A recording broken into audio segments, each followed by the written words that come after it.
in my book called Becoming a Professional Human Being, I met a gentleman by the name of Leroy Grant. And Leroy Grant was a shoe shiner. I had come into a hotel and I was going to give a presentation to 200 engineers.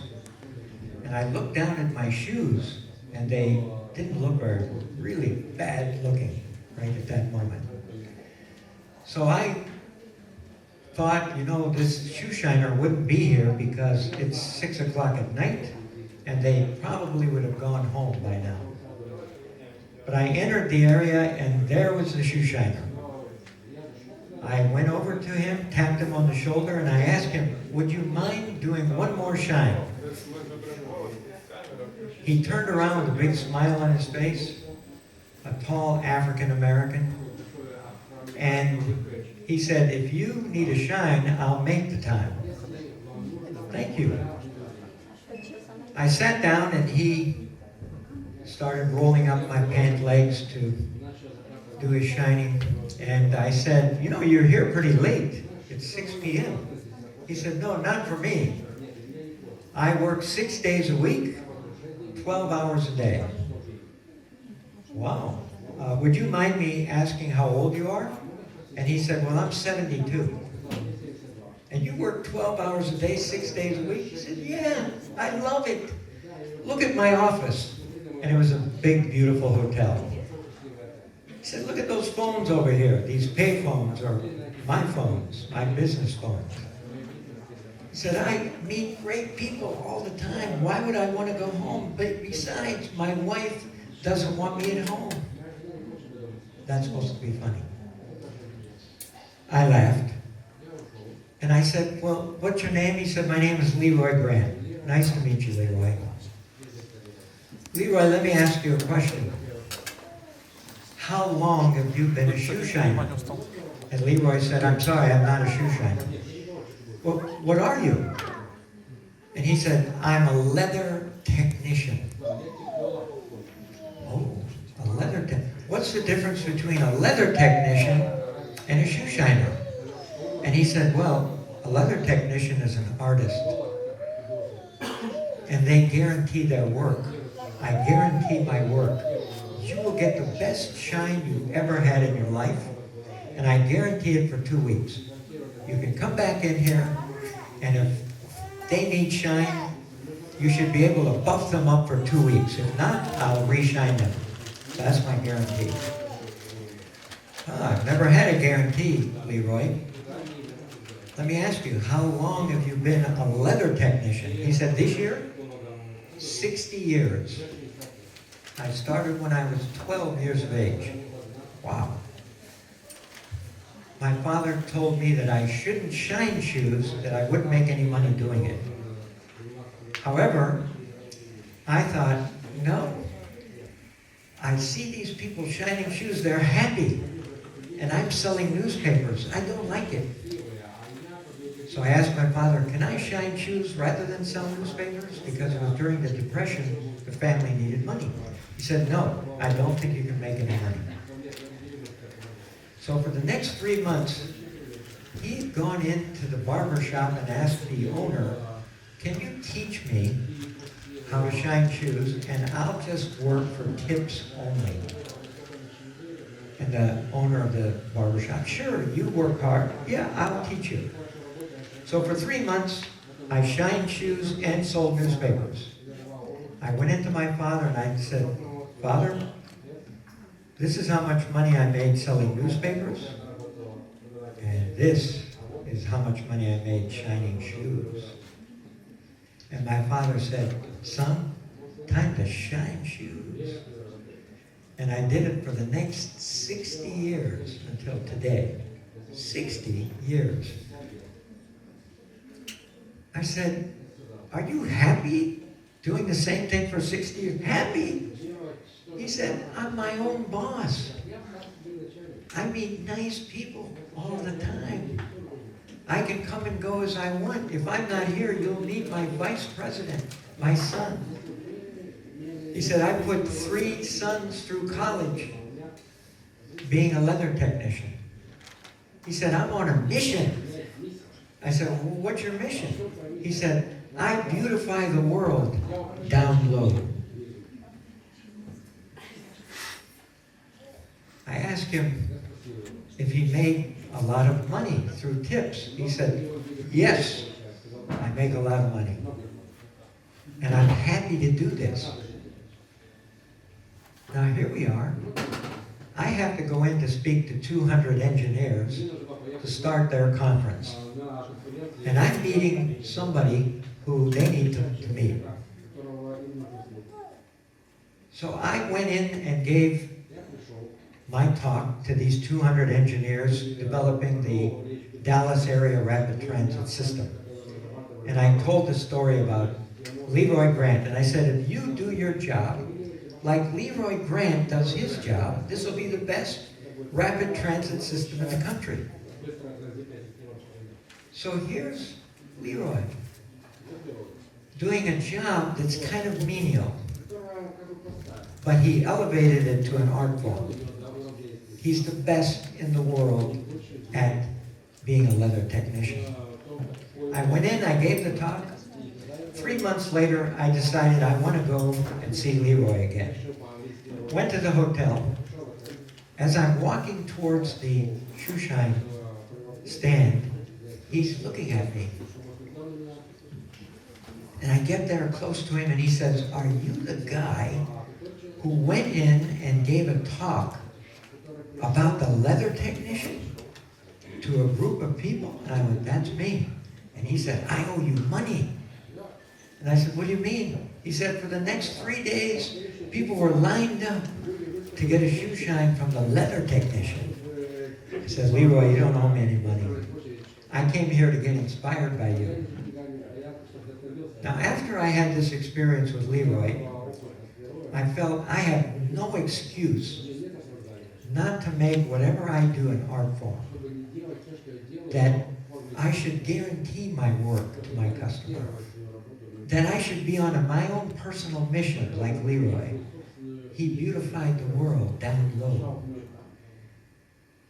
We all have to be on this personal mission, no matter what we do. We have no excuse. If Leroy could do that with his job, which seems to be a low-level job, then we can do it with ours. We can be an artist. We can be the best in the world. We should be on our own personal mission. Here's what I'd like you to do. I would like you to get up, go meet someone who you haven't met at the conference yet. Tell them what your personal mission is. What personal mission are you on? Because in order to be happy, you have to be healthy. In order to be healthy, you have to be loving what you do every day. Why? We spend 60 to 70% of our waking hours on the job. Sometimes we even dream about the job, better known as a nightmare. That's supposed to be right. You guys got it. So what is your personal mission? We need to be on a personal mission. God is not going to come down and say, this is your personal mission in a woman's voice, though. What is your personal mission? So get up, find somebody you haven't talked to yet, share your mission, and then come back to your seat. And I'll blow the whistle to let you know when to come back. First step in biohacking is to have a mission that's bigger than yourself, bigger than you, so that you have meaning to get through those times of our lives when it's down, not up. Down is part of life, up is part of life. So having meaning gets us through the down and lets us enjoy the ups more. What do you think the number one reason for a heart attack is in the world? Stress? Now, stress is delineated in 10 forms. So Smoking causes heart attack. Bad diet, lack of exercise, hypertension, high blood pressure. But what do you think? Yes, of course. But the number 1 and 2 spots, loneliness is in the top 10, but number 1 is job dissatisfaction. The number 1 reason for a heart attack is job dissatisfaction. Number 2 reason is a low score on the self-happiness rating. I'm not happy, and I'm doing something I don't enjoy 60% of my waking hours. Remember, you should be sleeping a third of your life. A third of your life. But the other time period, we need to enjoy it. So when are most heart attacks occurring? What day of the week? Monday. Monday between 6 a.m. and 9 a.m. when you should be going back to work. What day of the week has the least number of heart attacks? Today. Today. You think I'm going to die before the weekend?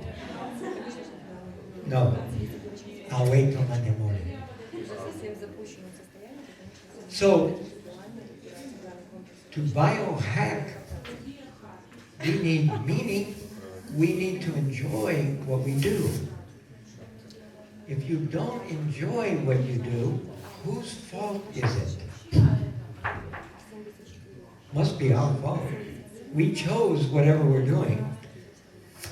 If Leroy can enjoy this, why can't we enjoy what we're doing? This is number 1. This was the first story in my book, Leroy Grant. Hopefully all of you are Leroy Grants, a professional human being. Other names for professional human being could be a self-actualized or an enlightened person, a leader in society, and a person who, like all of you, cares for their health. Because without health, nothing else is enjoyable. It's number 1. It's number 1 priority. What I want to do for you is 2 things today. 1, remove some myths around what leading means. And then number 2, talk about not only leading, but everything we do is management of energy. We have to manage our energy, and most of you are probably owning your own businesses. You have to manage other people's energy. So leadership is management of energy. Maybe a new angle for you. So we want to look at some myths that we need to remove, and how all day long you are talking about to increase energy. How do you increase energy? Been doing it all day long. How you increase capacity, brain capacity, is through the physiology, because the brain is part of the physiology. Herb Kelleher was one of the best CEOs in America. He owned Southwest Airlines, the most profitable airline in the U.S.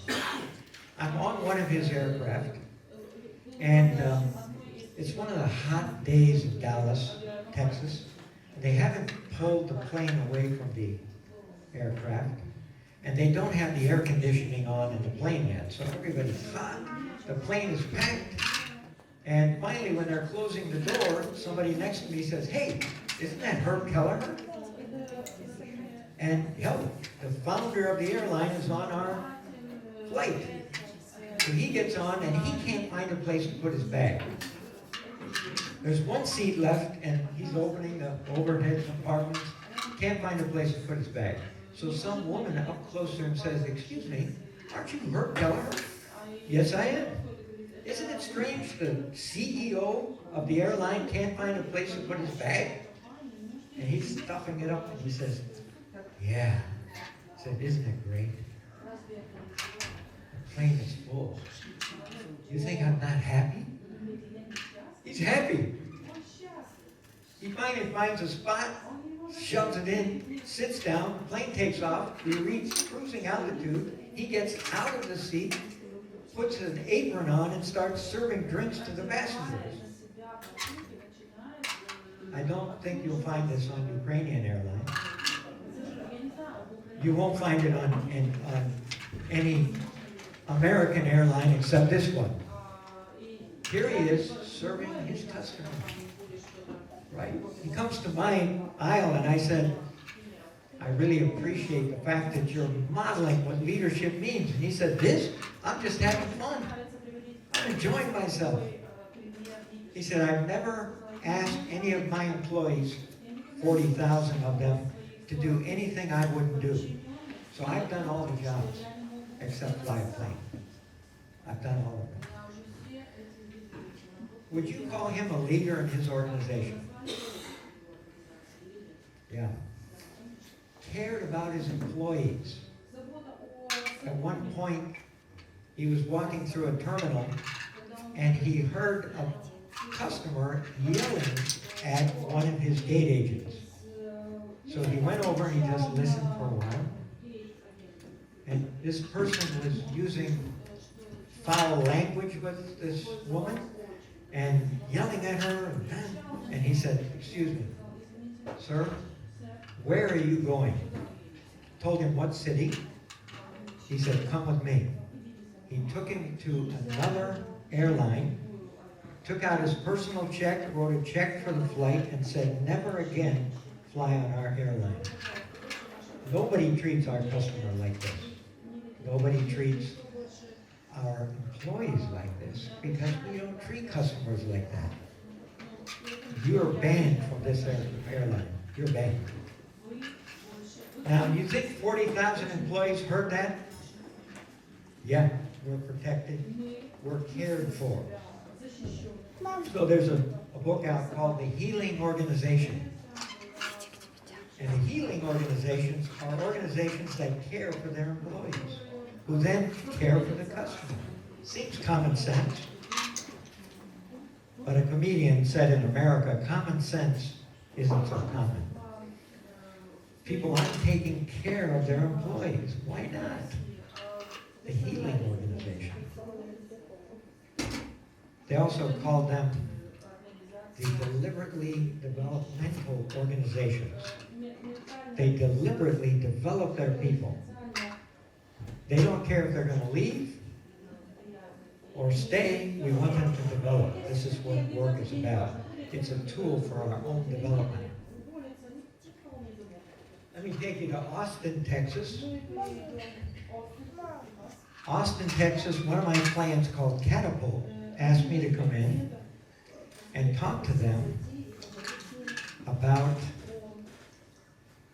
to their customers about leadership. I'm waiting in the area where they accept people, the vestibule, and I'm watching the receptionist. And times she had 2 phones on her head, like this. And she's smiling at 3 o'clock in the afternoon, and she's like that, and happy. And I watched her for 10 minutes, and I thought I couldn't do her job for 10 minutes. Then finally the president came, Sam Goodner, and we're walking back to his office. I said, who's that receptionist? And he said, you didn't talk to her, did you? I said, no.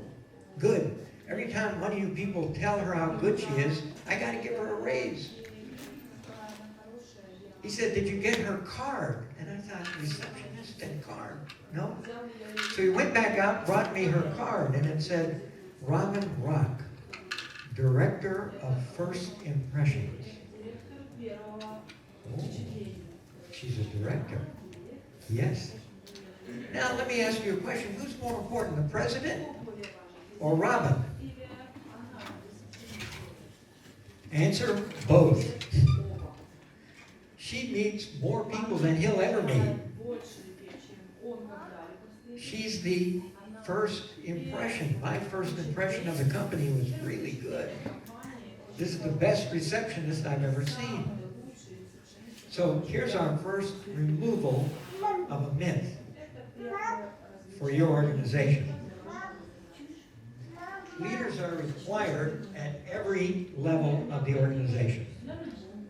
If you want a leading organization, then everyone has to perform as a leader at their level. It doesn't matter what level. So dispersing the leader role throughout the organization is required.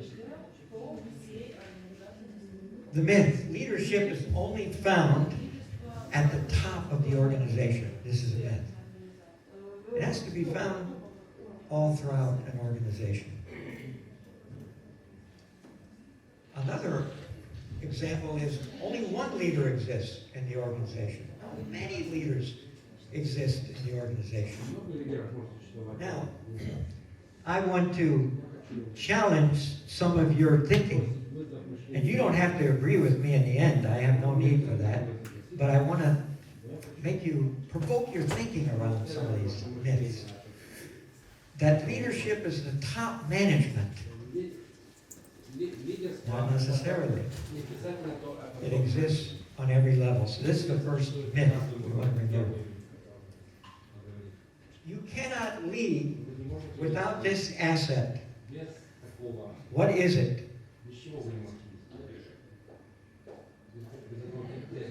I want you to turn to the person next to you and tell them what you think first. So tell the person next to you what you think it is. One asset. Without this, you cannot lead.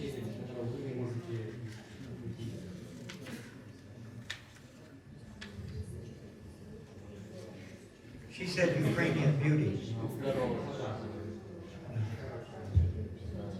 a good one.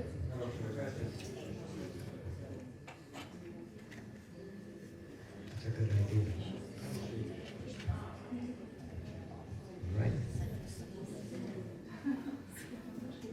So who had the answer?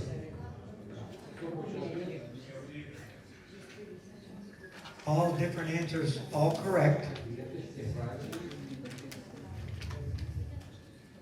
What did you say? Huh? You said nothing? Oh yeah, you only have a chair. Okay. Responsibility. If you have responsibility, you can have this one thing. If you have ideas to solve problems, you can get this one asset that you really need. If you have a dream and a vision, you can get this one thing.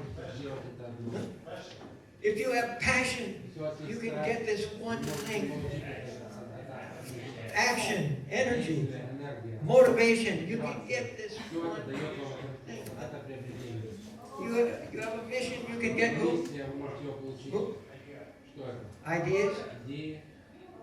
Oh, did you say followers? Oh. If you think you're a leader but no one is following, then you're only taking a walk. Correct. It seems so simple, yet we don't understand that if nobody's following me, I'm not leading. So there's a relationship between leader and follower that exists in order for me to lead. Let me ask you a question. Who's more important, the leader or the follower? That's the answer. Both are important. Both are just as important. So right away we remove a myth, some myth about follower. The follower gives the leader permission to lead. So the follower is just as important as the leader. So in this process of getting to be professional human beings, we have to be able to do both correctly and appropriately. So there are things that you do that I don't know about. I'm going to follow you. There are things that I know about that you don't know about. You'll follow me. So a team consists of people who lead and follow. First law is you have to have willing, voluntary followers. Right now, in the U.S., you just finished an election. Politicians are out trying to get followers, and their followers actually vote for them. If they don't come out and vote, they're not a follower in the political arena. They're trying to get voters. So the important question is not how do I become a great leader? Great leaders don't start out to be and think that they should be great. They start out serving people in some way. And they become great at it. So the important question is, how do I get people to follow me?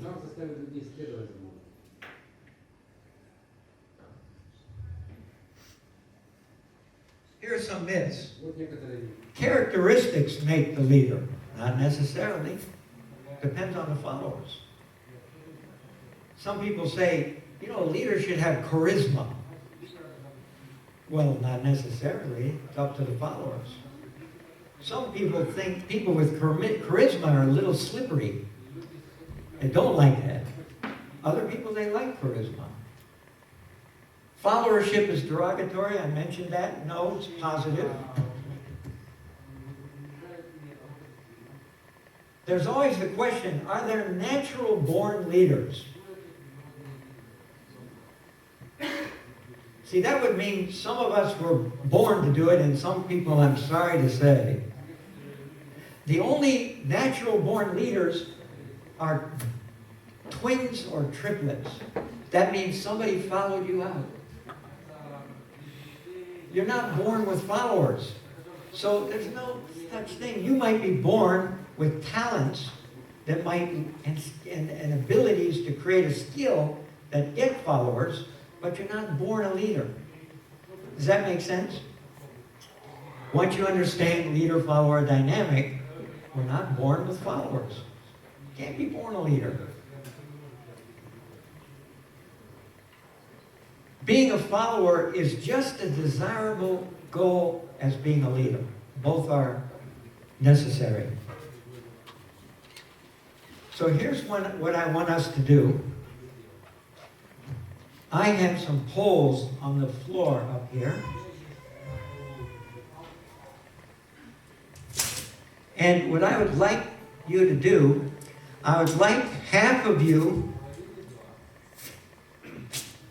probably about half, maybe more, for those who like exercises. You will have fun doing this. I do it all over the world, and it's enlivening. You'll wake up after sitting here all day, which is a good thing.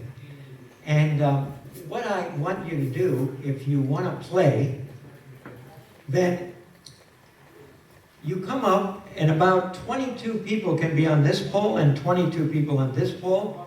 Half of you on one side of the pole, half of you on the other, and line up there, and then I'm going to put the pole up on your fingers, and then as a team, you have to put it back down on the floor with quality. Your fingers cannot be on top of the pole. You can't loop your fingers around the pole and pull it down. You must touch the pole all the time. Here are two brave leaders already. Come on up. Come on up. Half on one side and half on the other.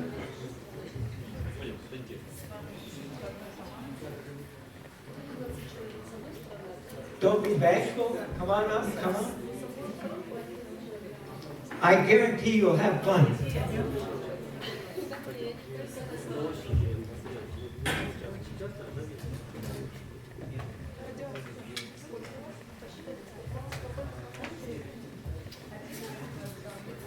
Another half on this side.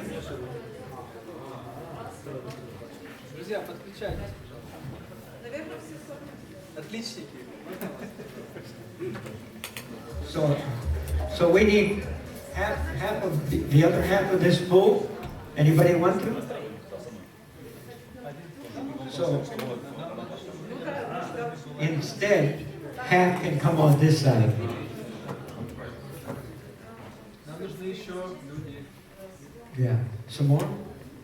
Come. Алиса, Женя.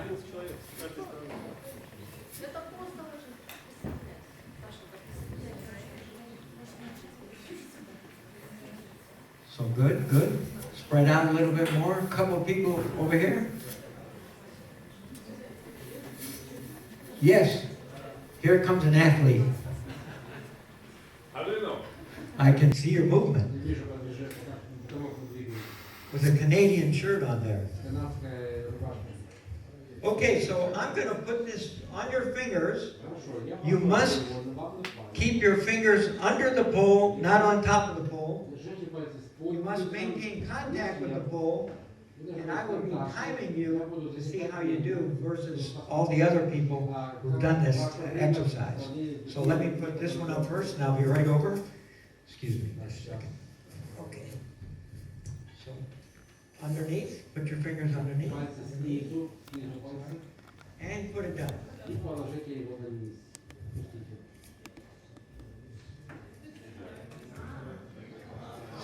That's it. Fingers underneath. You ready? And put it down.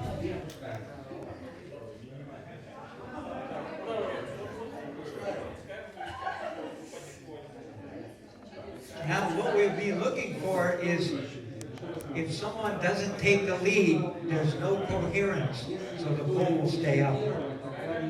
Somebody has to take the lead. Fingers underneath the pole.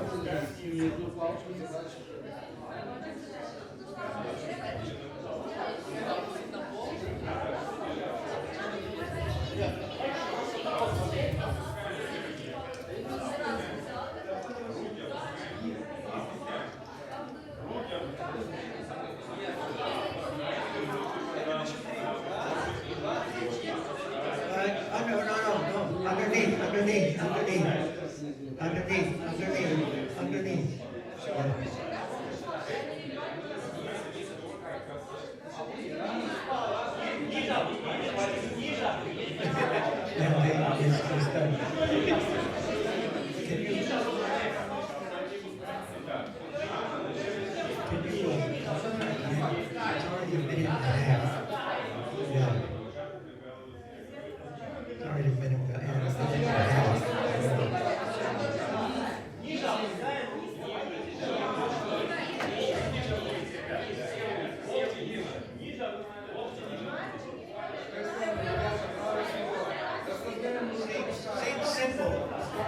However, they have to work together, and people have to recognize that they're lifting. They have to allow it to fall. They have to allow it to fall. But if they lift,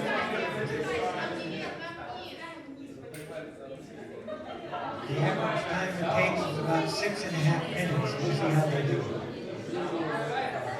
I know, the record is 1 minute 26 seconds. But the people work together every day. These guys.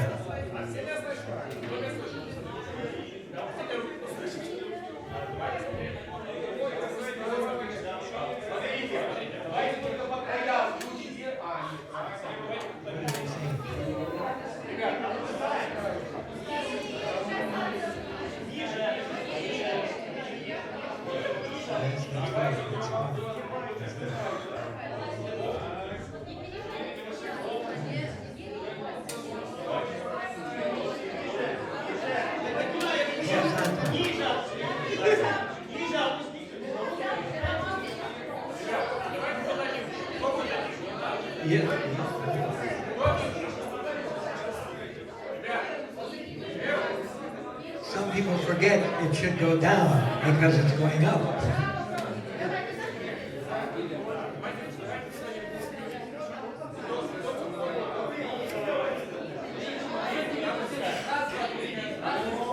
You remember?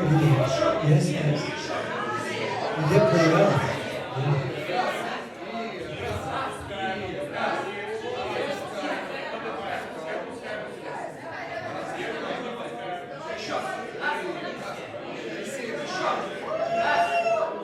Yeah.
No, can't drop it.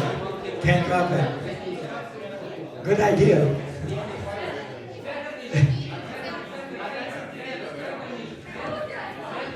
What's a minute and a half? Wow, that's not bad. 5.5, very good. Yeah.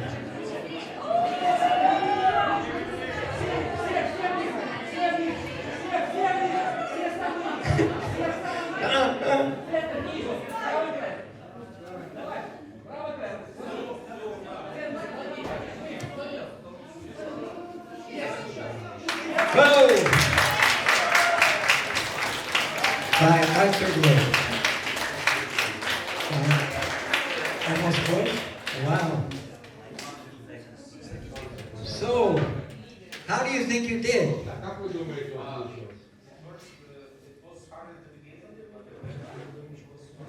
Yeah. So in the beginning, when no one is leading, everybody's trying to lead or nobody's leading. There's no coherence, the pole stays up. Until someone starts taking the lead, the leader creates coherence on the team. And so someone said here, we should start counting together, right? Who said that? Somebody said it. Huh? I think it was this team. Somebody said it? You said it. So start counting because this will create coherence. So good idea to solve the problem. Did you get followers?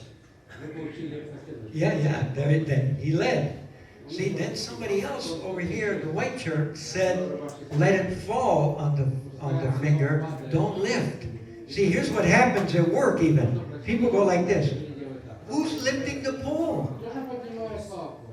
It's not me. And they're blaming other people. I think she's doing it. No, he's doing it. Yeah. So if you look at other people doing their job, you're not doing your job. So you have to do your job on your part of the pole. What else did you notice during the exercise? You have to have a leader. How many leaders actually were there? Several. Yeah, several people had ideas. As long as you have an idea to solve the problem, you had one, let's just drop it. Yeah. And that was my fault because at the beginning, before you came to the pole, I said you have to have quality. But I didn't say you couldn't drop it. So that was my fault. Then we told you the rule. You can't drop it. It should be placed with quality. So it was a good idea. It was a good idea.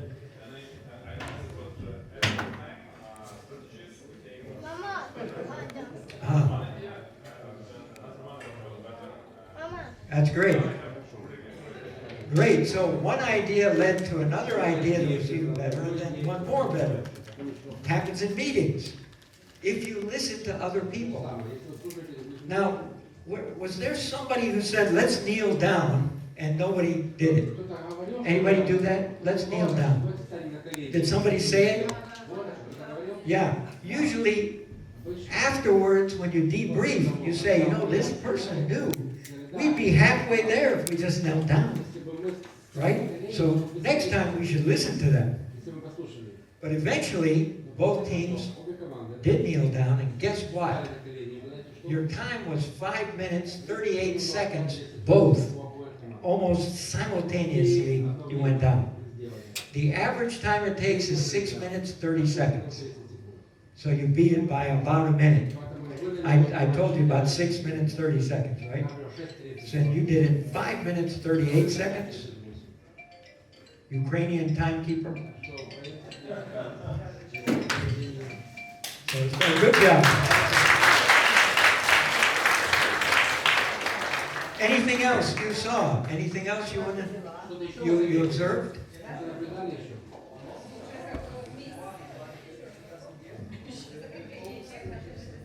So here's the truth. If only one person is holding it up, it won't come down.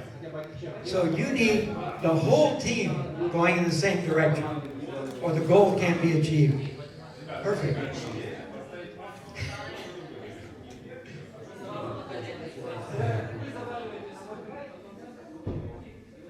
It's easy the second time. Or at least it should be.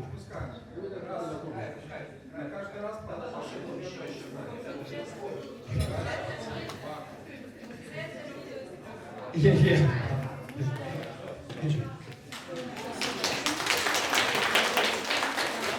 You can always tell a group of entrepreneurs who will do it better and make sure it's better. Yeah, much better. With the leader coaching all the way. Good job. Thank you. Good job.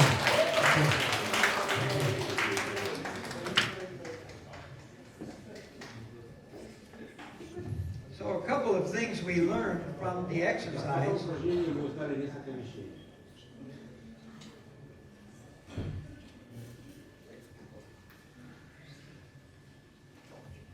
Two things exist. One is anyone can take the lead if they have an idea to solve a problem. And then they have to sell it to other people. We can achieve this if we do this, and then I have to sell it to them. But who could lead on this poll? Anyone could take the lead. Or maybe somebody's tired, let somebody else take the lead. I've been sitting here 8 hours. So I'm tired, I don't have ideas right now. No problem. Then follow. Because if nobody follows, then nobody can lead. We share that leadership, and that's called a partnership. Leadership is actually a partnership. Another word for leadership is partnership. We have to work together to achieve this. The leader creates coherence. It was so incoherent when there were nobody was leading. It's all noisy, and then as you see, when you're going down, it gets quieter and quieter. More coherence takes place. We know followership is important as leadership. Learn to use the skill of courage. Courage means I have an idea, but I should speak it out. And how many introverts do we have here? Introverts? How many introverts? Only few? Yeah, introverts. They don't say anything. I'm not even going to tell you I'm an introvert. You have to ask introverts for the idea they have because they're enjoying it inside. If you say, do you have an idea? Yes, but I don't want to tell you. It's so beautiful inside. In meetings, you have to let people speak, everyone speak, not just extroverts. Brainstorming is not for introverts. So first you Q-storm. How many questions do we have to answer in this exercise? Then you mind-storm. Let people write down answers so introverts have time to think. And then everybody gives their idea, one after another after another. We don't let extroverts just take over. Extroverts like me. We like to think out loud. Even sometimes we want to grab it and put it back in because we don't like what we just said. So we think out loud. Introverts think before they speak. We speak before we think. Extrovert.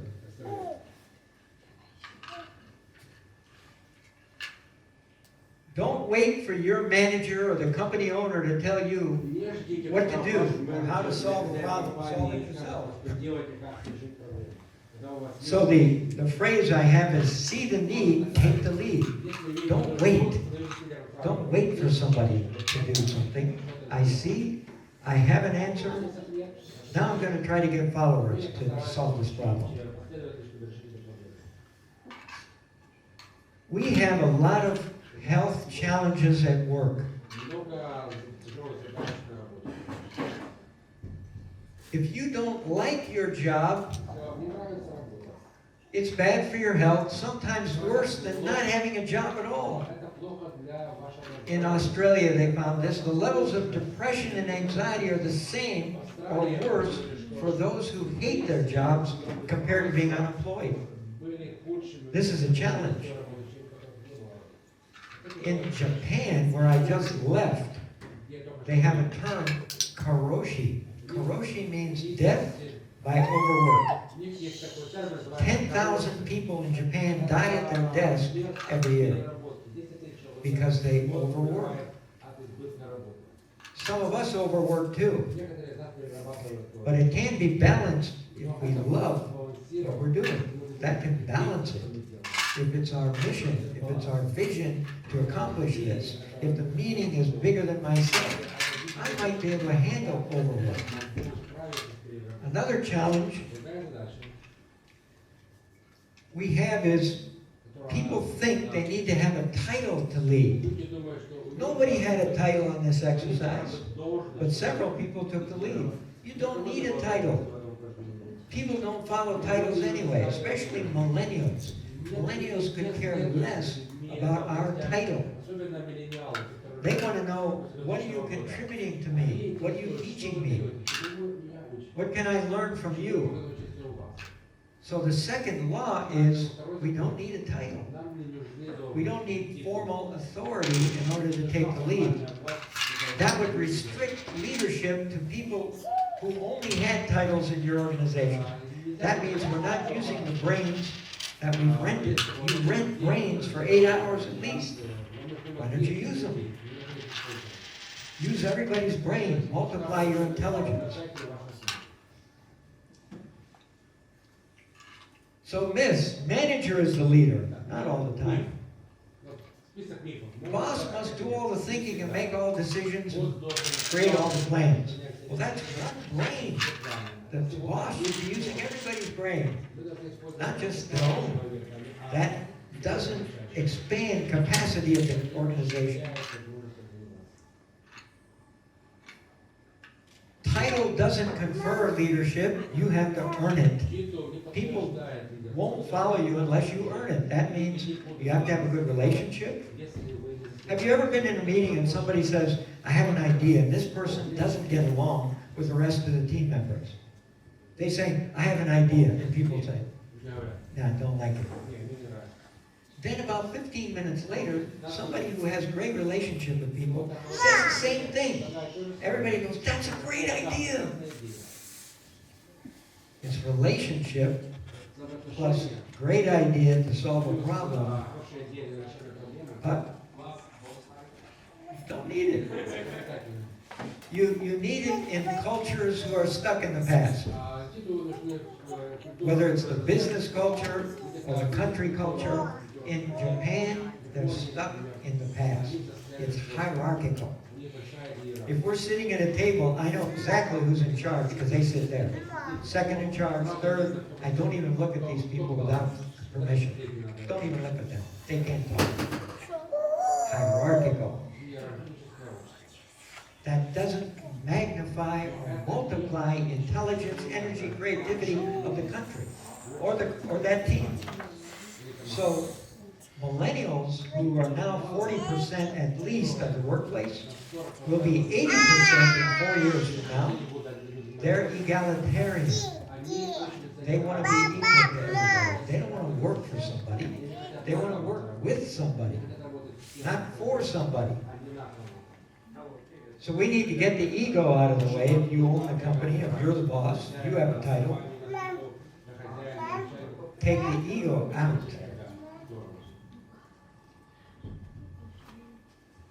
Leading is person to person versus managing, which is position to position. One of them gets followers, one of them gets subordinates. The reason why we talk about leadership is because followers, and I'll ask you and see if you agree, followers are more productive than subordinates. See, if I have a committed follower, they're more productive. They're more creative. This is why now business, instead of universities, will talk about leadership, because it creates higher productivity, which creates higher profitability. The P word in English is very important, profits. So if I can create followership in my organization, leadership and followership, people going in and out of those roles, then people are more engaged. So the third law is that leadership is a field of interaction between leader and followers. It creates this field, this connection.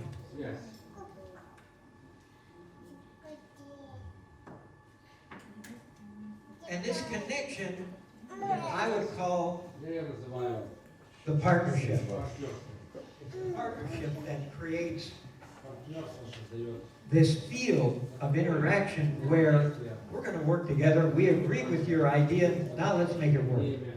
But nobody can do it alone. Success is a team sport, not an individual sport.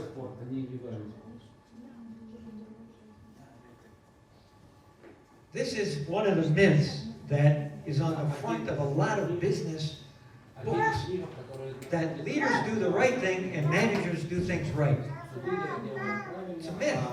Both do things right and both do the right thing. Or they both do the wrong thing. You can do either one. We can make mistakes. 95% of mistakes we can recover from. 5% might sink our ship, but 95% of our mistakes we can recover. But people make mistakes. Leaders don't always do the right thing.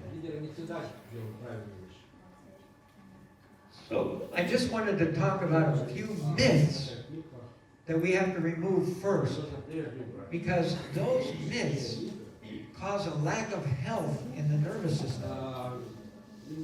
If I have a bad boss, I will have higher blood pressure, according to research. They've even given names to bosses who create high blood pressure in their employees. And I call it management malpractice. So we need to change mindset to be more equal in the workplace.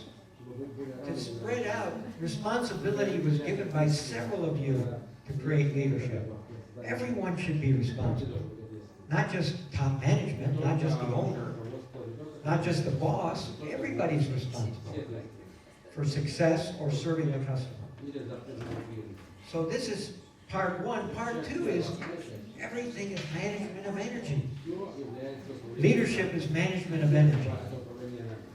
Energy can be generated through thoughts and through words. Thoughts manage our own energy. Every single cell of our body is eavesdropping on our thinking and either being energized or de-energized. So if how many people here talk to themselves? Raise your hand. The honest people are raising their hand. The other people are going, do I talk to myself or don't I? I'm not sure if I talk to myself. I watch other people talk to themselves. Everybody talks to themselves. 60,000 thoughts in a day, over 1 million words. You only speak 15,000 to 30,000 words. You think almost 1 million. So you're talking to you most of the time. Right? So those thoughts can either energize you or de-energize you.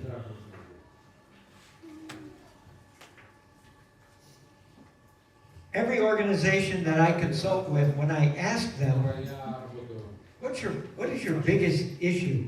Most of them say communication is our biggest issue. We don't communicate well. We don't clarify expectations.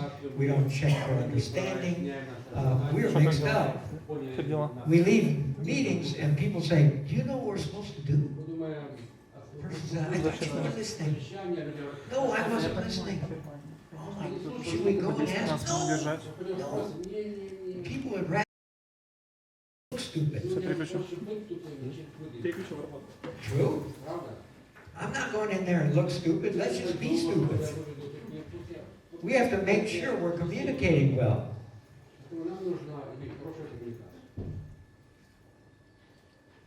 Energy management is through words. Now, these are words that are that we're talking to ourselves with. This is just an example.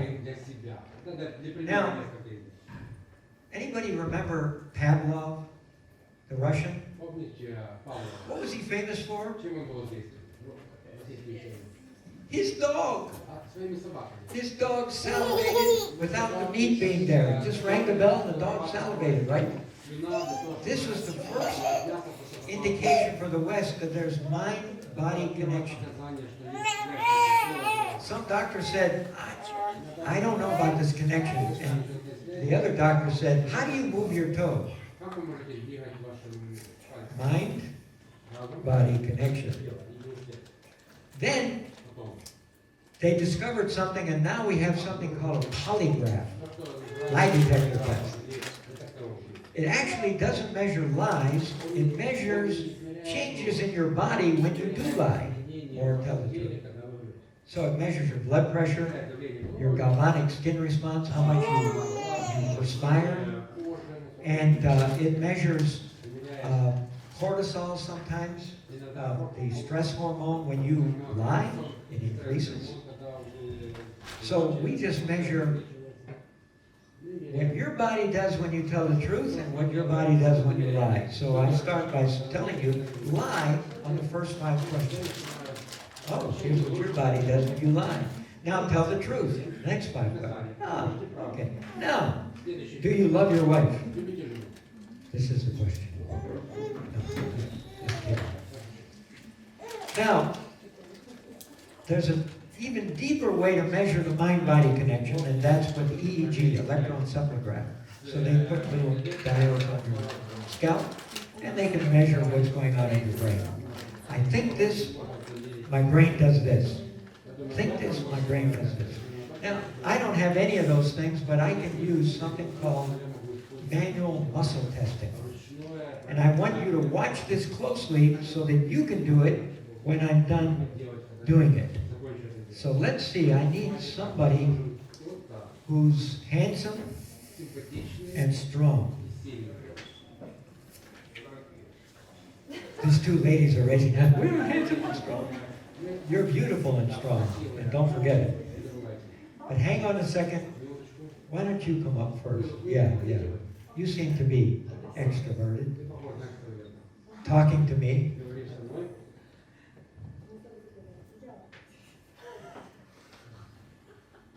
Thank you for volunteering. And your name? Eugene, nice to meet you. Eugene, are you right or left-handed? Let me move this out of the way so we don't trip on it. So you're both, so we'll take your right hand. Now, what you'll do is you'll take their strong arm, he's ambidextrous, so it won't matter, and you put the thumb down. And this isolates what is called the deltoid muscle, and it locks the elbow. And you're going to press it about the wrist to see their strength. So all of your might, only put your arm down, resist. Ooh, Ukrainian strength. Ooh. Okay, now take this hand and put it here. Okay, now same thing, thumb down, lock the elbow, because you'll be strong all the time if the elbow bends. And resist. Okay.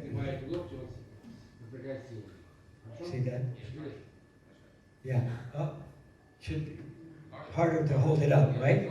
Yeah. This imbalances the system. So resist. Weak. What's more powerful than that, because this is imbalancing the physiology, is what you think. So what you say is what you think.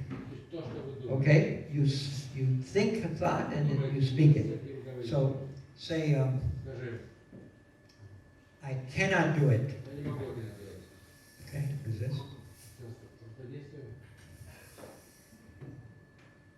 I'm totally confident.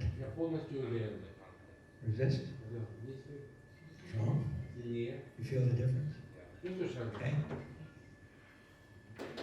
He makes me so mad. Wait, are you married? Okay.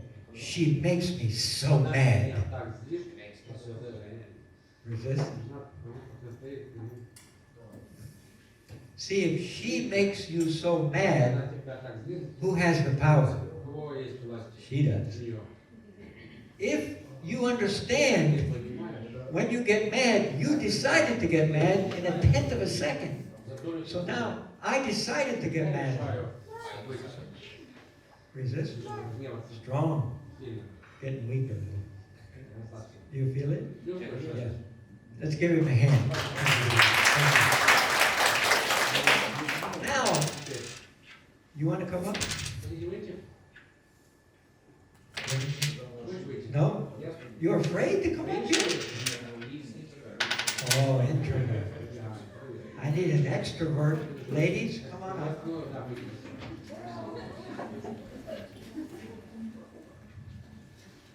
So now, we just saw what your thoughts can do to your nervous system.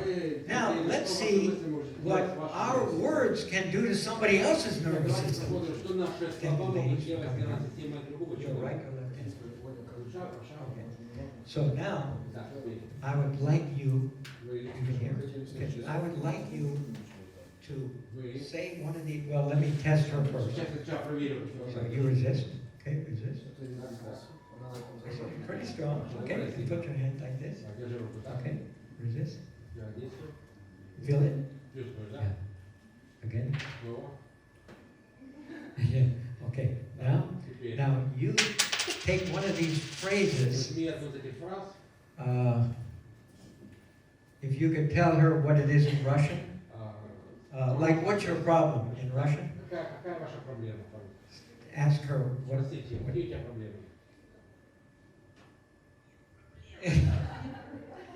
yes. Go to the other side. What action should we take now?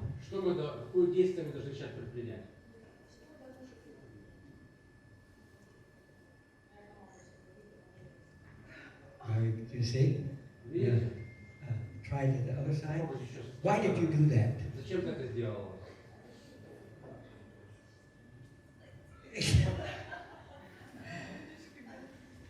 What is happening here is you can reduce somebody's energy just like that, just like they're doing. If you notice, on the right side, it's about the past and blaming.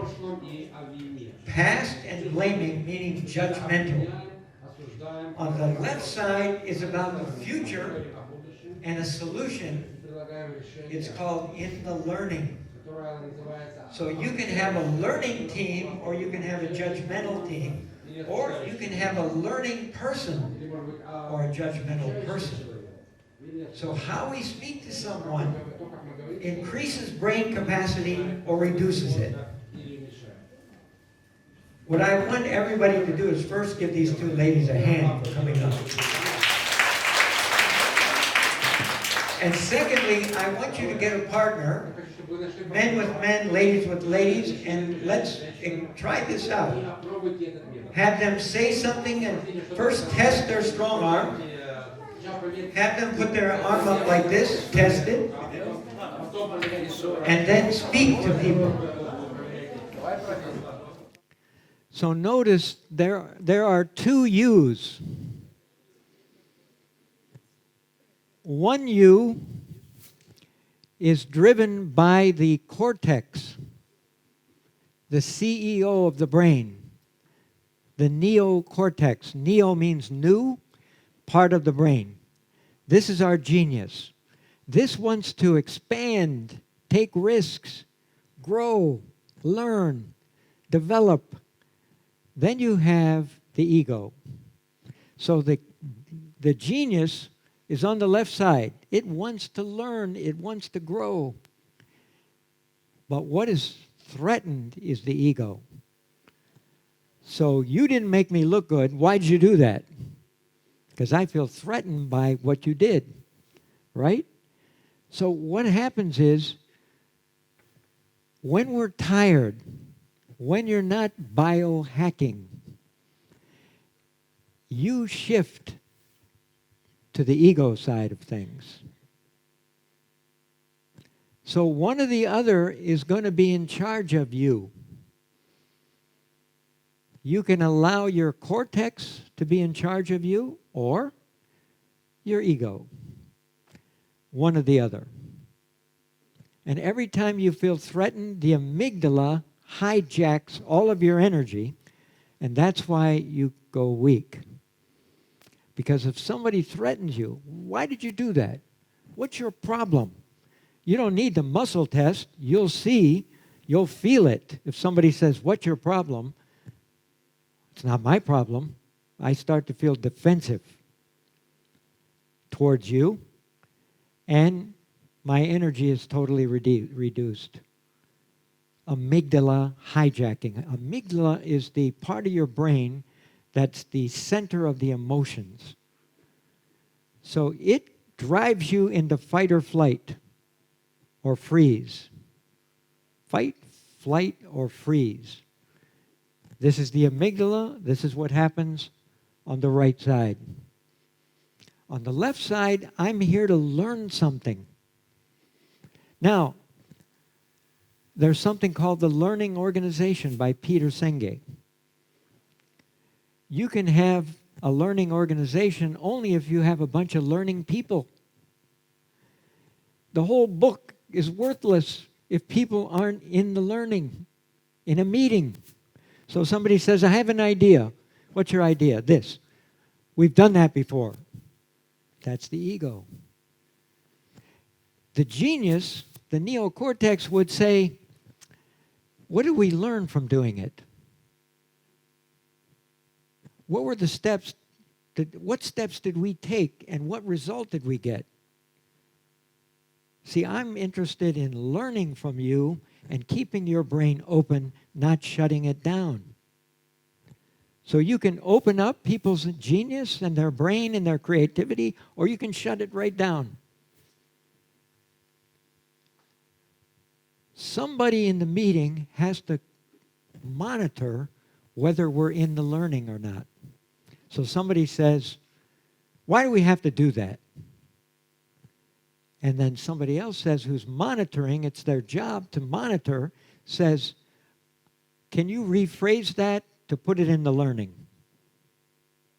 So then, oh, you're right. Okay. Because we're sabotaging each other. Letting the ego take over. And we waste 50% of our day doing these stupid things. I try to impress people. It's a waste of energy. I try to be right all the time. I talk behind people's backs, not to them. I think my ideas are better than yours. All these things that we do, you could write a whole list of what people do to waste half of their day. So if you want to lead people, then you have to manage first your energy. What are you thinking? What are you doing and you've been thinking about it all day? Are you exercising? Because that puts blood into the brain, expands your capacity. Are you drinking enough water? Because you hydrate the brain. The brain has to be hydrated, not dehydrated. How much sleep do you get? Now that we mention water, okay, everybody pick up, have some water. A couple people went out and got vodka, but most of us stuck with that water. If you're not hydrated, your brain's not hydrated. If you didn't sleep 7 to 8 hours a night, it doesn't matter what else you do, your capacity is lowered. You gotta sleep. Sleep is one of the power foundations of biohacking. I'm sure you talked about it today. Sleep. 7 hours minimum. And if you tell me you can get away with 5 hours, I can get away with 4, then you have sleep debt. Most of us have 2 weeks of sleep debt. That means if we went to sleep tonight and slept for 2 weeks straight, we might catch up. So what we're on a course for when we're not doing these things is burnout. burn out. We can burn out physically, like karoshi in Japan. That's physical burnout, overwork. Or they have another word, hikikomori. Hikikomori, you know hikikomori? What's hikikomori?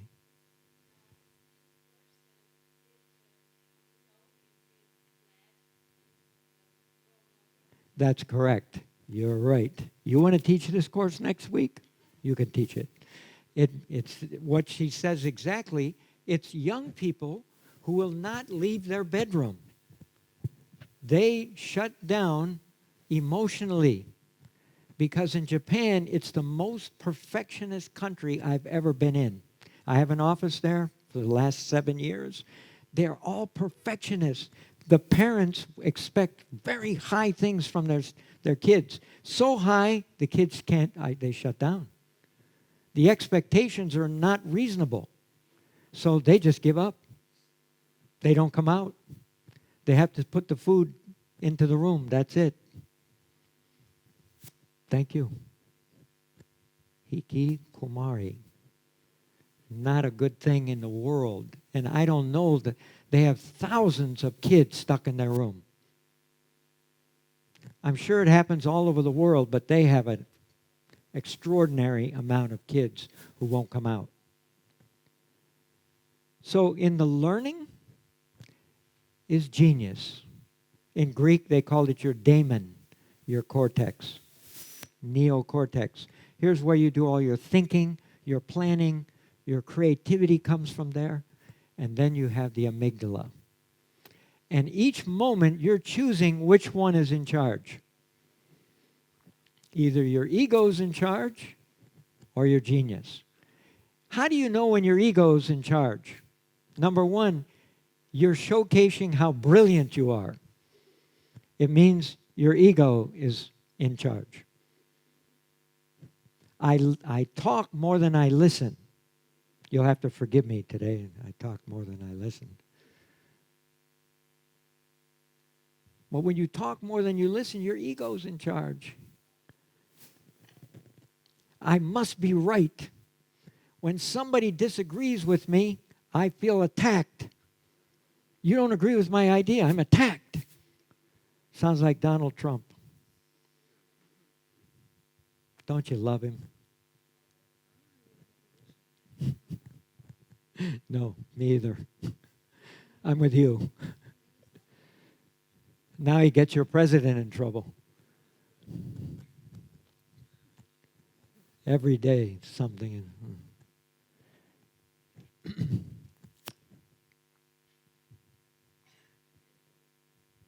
Whoa. Anybody know what this says? It's my presentation in Japanese, which I forgot to eliminate. So here are the mindsets. Past and blame versus future and solution. Judgmental versus in the learning. One energizes, one de-energizes. This is biohacking. See, there are mindsets that biohack, and then mindsets that just hack you. One is unhealthy, and one is healthy. At every moment, every 1/10 of a second, your biochemistry changes depending on what you think or what you hear. The brain changes every 1/10 of a second, which changes your whole biochemistry. By the end of the day, you're either energized or you're exhausted. What we don't want is burnout or physical and emotional exhaustion.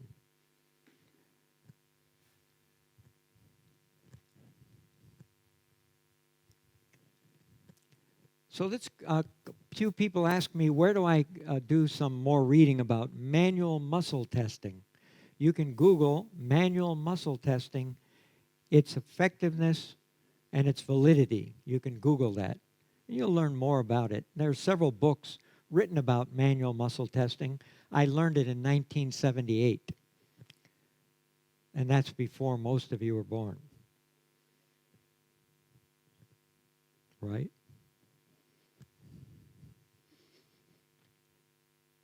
Be aware of the conversation you're having with yourself. Are you empowering yourself or disempowering yourself? Be aware of the language you're using with direct reports or your associates. Or if you own your own company, how are you speaking to people? Because every word you use is either energizing or de-energizing, is creating creativity or reducing creativity, opening the brain, closing it. What happens when the amygdala takes over in the brain, fight or flight? It reroutes the blood from your cortex and puts it in your arms to fight and your legs to run.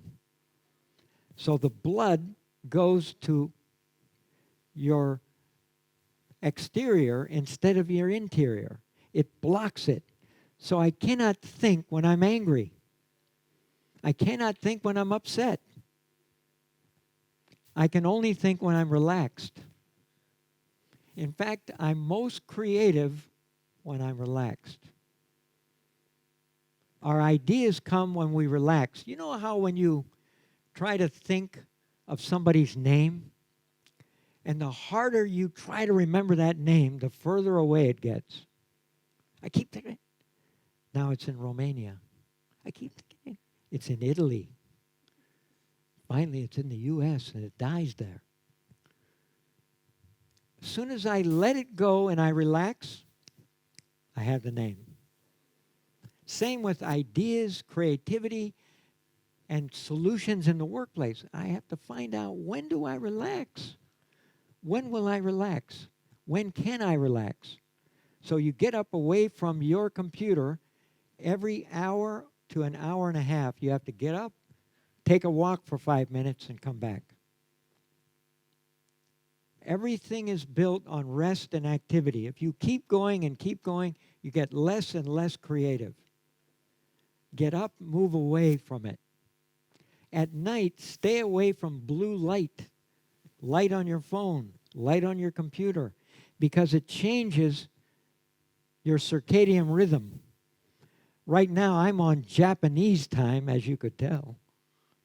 I'm on Japanese time, which is 6 hours ahead. My body is asking me, why are you awake now?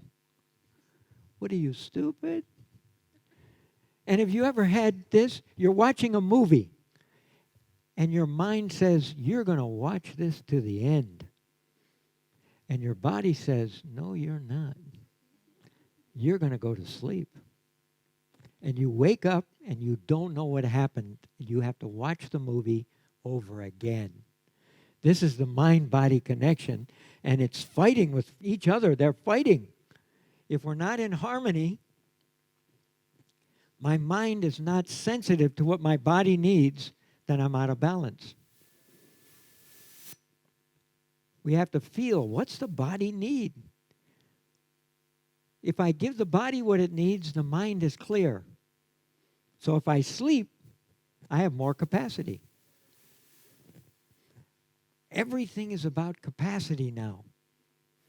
Everything comes down to the thing that allows us to be now strategically competitive is our ability to learn faster than our customer and our competitor. We have to learn fast. If I don't know more than my customer, why do they need me? I have to learn faster than my customer and my competitor in order to compete going into the future. It's a knowledge-based economy. So it's all about my brain. And then I find out it's all about my brain and my whole body. And my mind and my whole body have to work in harmony.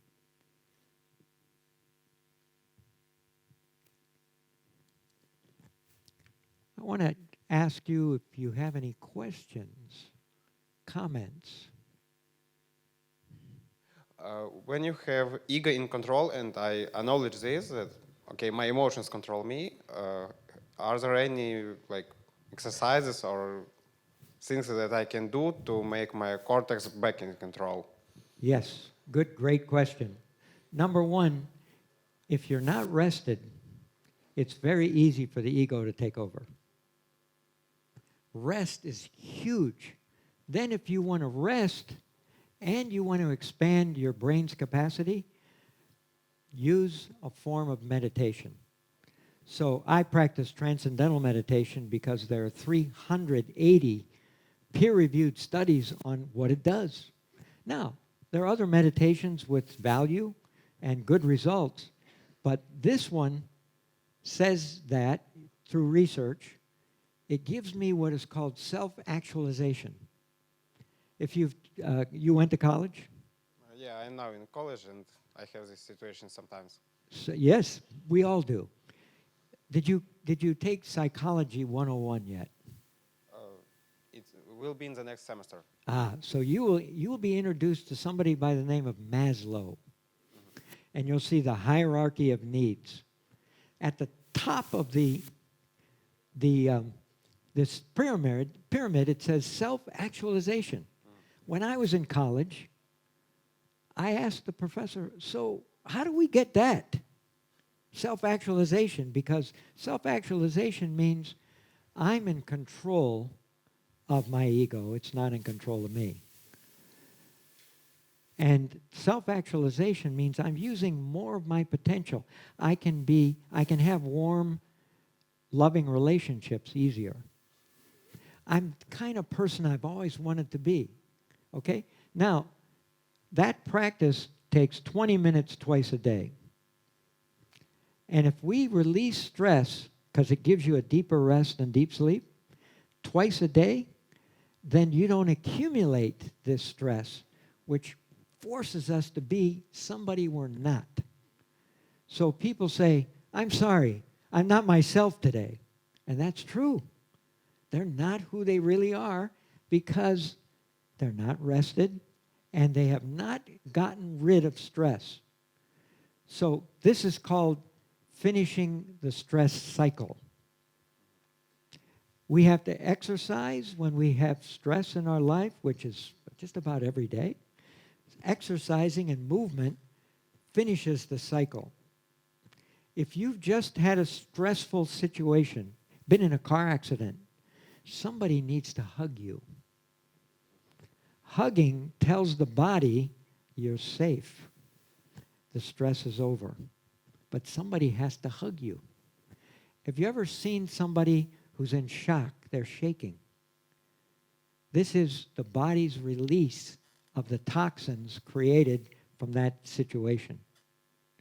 So sleep and meditation are the key things that one has to do to be in charge of their emotions. Otherwise, they're not emotionally intelligent. They're not socially intelligent because they can't be. You know that when we're tired, we get upset easily over things we wouldn't normally get upset over anyway, right? So 42% of our life, our waking hours should be, including sleep, is biohacking. 42% say researchers you should be recovering from all the stress and work you're doing, including sleep, meditation, and exercise, and all the things we talked about today. This conference is so important to people, it should have 1,000 people here. But it's not a priority when you're tired. You can't see it. I cannot see, what's this biohacking? You get upset with it because you can't see it. Does that answer your question? Yeah, and about that, we don't. If a person is tired, we had the taxi driver which drove us here. He was like, in your example, he was like, "What is biohacking? I don't need it. I'm okay with it. I'm okay with my life, and I don't need it. It's stupid thing." Yeah, he sounded very happy, didn't he? No, not a lot. No, he was showing you that if I'm happy, I'm not judgmental. Right? I'm not on the other side. If I'm rested and I feel fresh and I'm happy in myself. I was telling somebody, we always looking outside for happiness.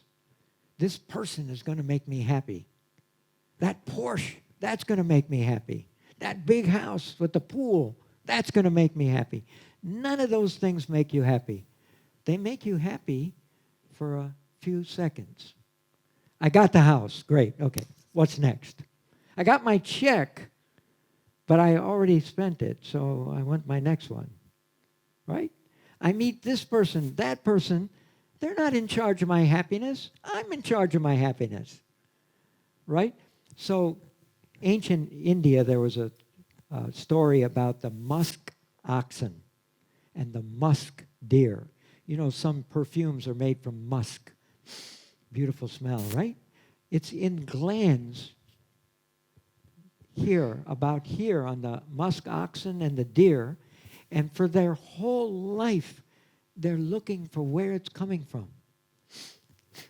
What's this beautiful smell?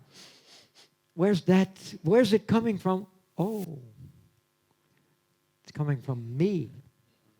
Same with happiness. Happiness starts here. You're happy, and then you can enjoy these other things. It's not the other way around. These things aren't going to make me happy. They're not going to do it. So this gentleman was judgmental. When you're judgmental, it's because you're tired. You're exhausted. He's probably driving in a cab 12 hours a day. I don't need this biohacking. What do I need that for? I'm going to die anyway. Maybe sooner. And the question is not how long I live, it's the quality that I live while I'm here. When we're rested, man, we enjoy. It's fun. Things are enjoyable. When I'm tired, I'm tired right now because of that 6 hours ahead. What time is it for me now? I should be sleeping. Thank you for your questions. Thank you for answer. Yeah, sure. Thank you. Question? Yes. Hello. So you were talking about introverts and extroverts and their interactions in a group, like subordinates and the leader. And it made me think, can an introvert be a leader? Like, how would it work? He can't properly extract his thoughts to the group. Would it ever work? What do you think? I don't think it would. I'm personally an introvert, and I'm kind of shy even to ask you a question right now. Actually, you are doing something very powerful for everybody right now by getting up here and speaking. Yeah, Give him a hand. Thank you. You are actually taking the lead right now to ask this question for every other introvert that's thinking the same thing. The answer is absolutely yes, you can lead. You're half of the population. If you don't take the lead, we lose your creativity. So what happens is this. You get used to coming out at work. You have to get used to coming out at work. When you go home, don't talk to anybody. Watch movies. Don't answer your phone.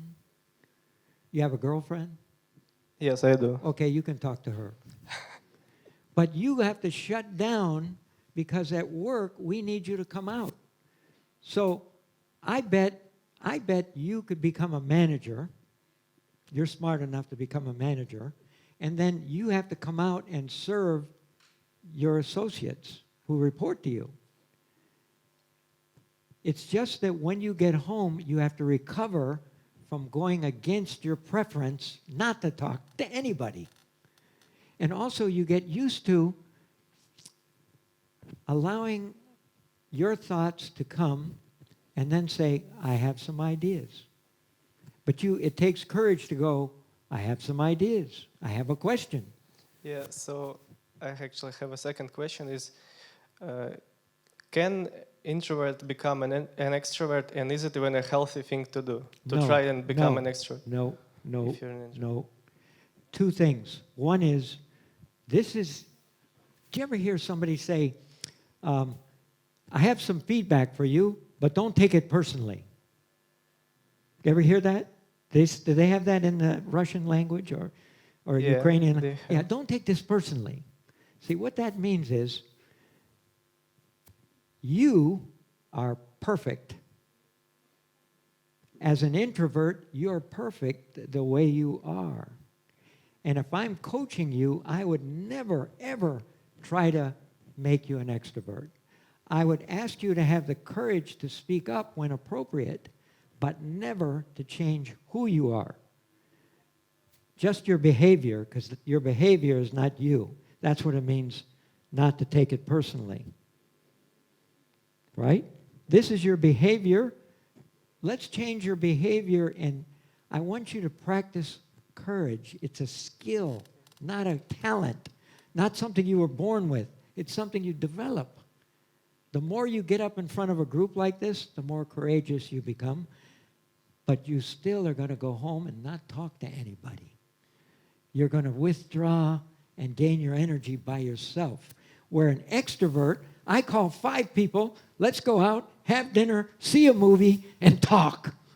And I energize that way. You energize? No. I'm going to rest. I'm going to take my time, go home. So, no, never change your preferences. Like Myers-Briggs is a way to identify whether you're an introvert or an extrovert. I would never play with the Creator made you this way. Why would I change that? You're perfect. You don't need to change anything except behavior. Behavior, you made it, not God. God made you perfect. Your behavior, you made, I made, not perfect. Always can be improved. So don't try to change anything about yourself other than your behavior. You're perfect. In fact, if you want to burn out, always think you're never enough. I'm never enough. I can never satisfy anybody. I couldn't satisfy my father, and now I can't satisfy my girlfriend. I'm not enough. Everybody is enough. Totally.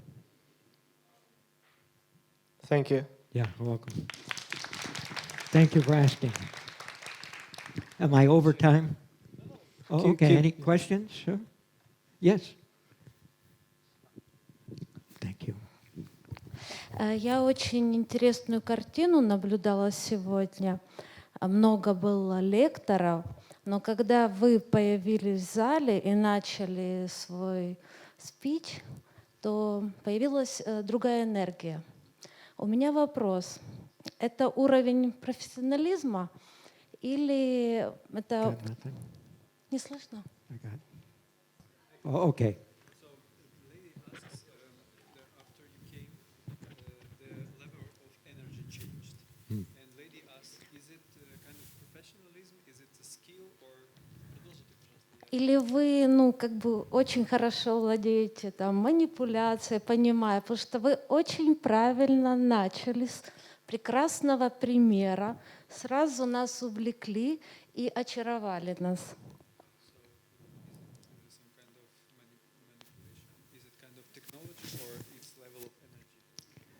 Actually, it's love. If you love your customer, then you'll feel it. And you'll feel the energy change as soon as that person comes into the room. The energy shifts. This is my love for you. Thank you. Your customer will feel the same from you. Yes? At first, thank you for a great speech. It was really amazing. And I think that everybody has many insights. Yes? We can. Okay. And I have a question. We have a lot of knowledge, but we don't always make actions. And how we can transform our knowledge in our actions? So there's always a gap between knowing and doing.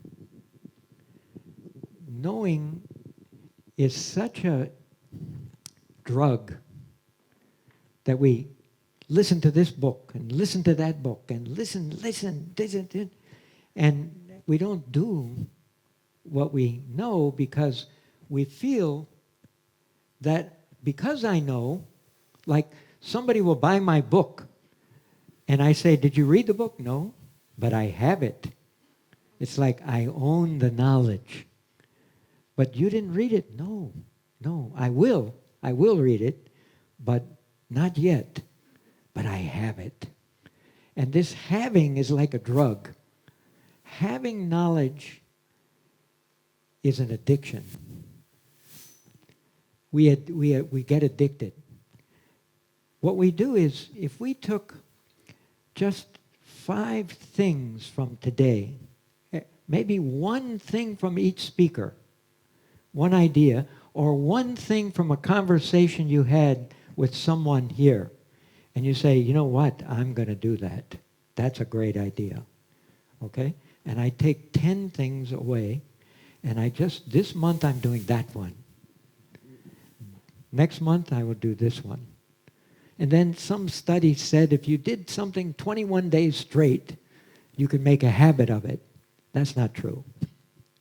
You might have to do it for 365 days.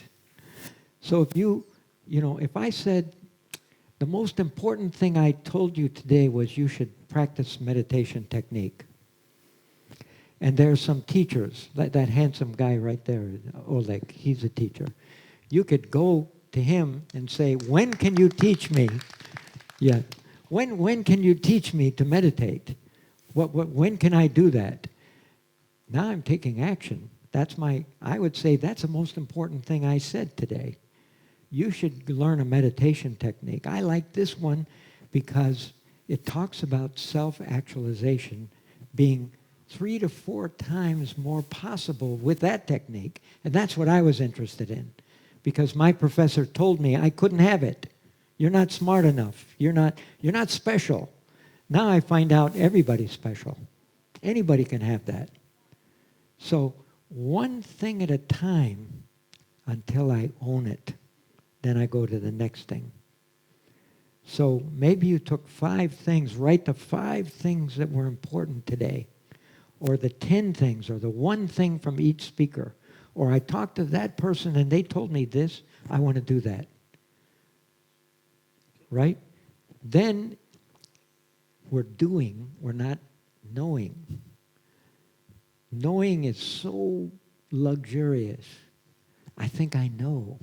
But what do? Do you exercise? No, but I think about it.